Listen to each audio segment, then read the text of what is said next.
Hi, class. One of your classmates asked that maybe I might want to comment on all the things that are going on in the news right now.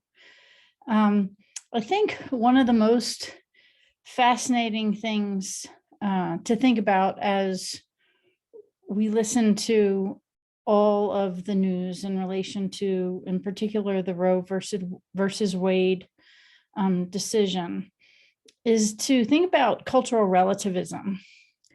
I'm taking educational leadership classes right now, and we're talking about leadership ethics. And we've talked about ethics in our class as well. And one of the most important things to know is that there's more than one right and wrong answer to a question.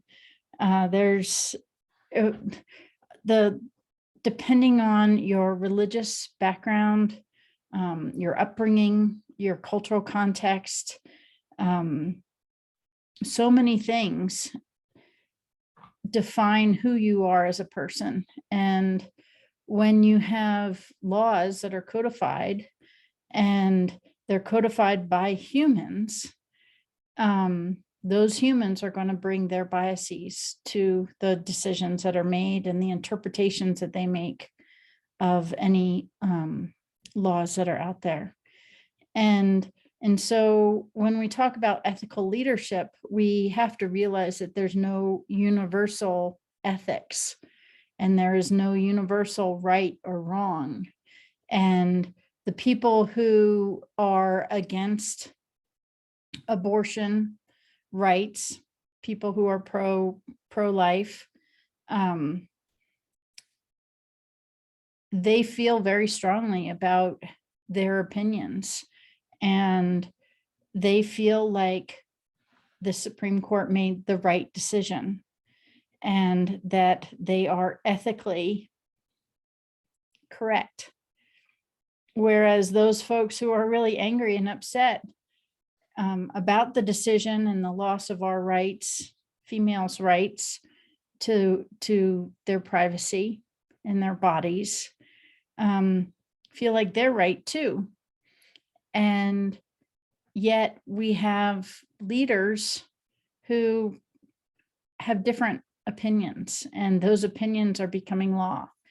And this is just a really great example of cultural relativism and the problems with it. And that it's really hard as an individual to just drop all our biases when we have firm convictions about what we think is right. And it's one of the reasons why our nation is so polarized right now, because we feel strongly about where we stand on different things. And it's so unfortunate because it's going to impact so many people.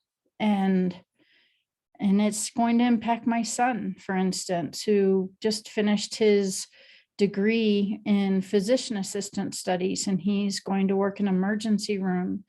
And where people come in, or females come in all the time in emergency situations where their life is at stake.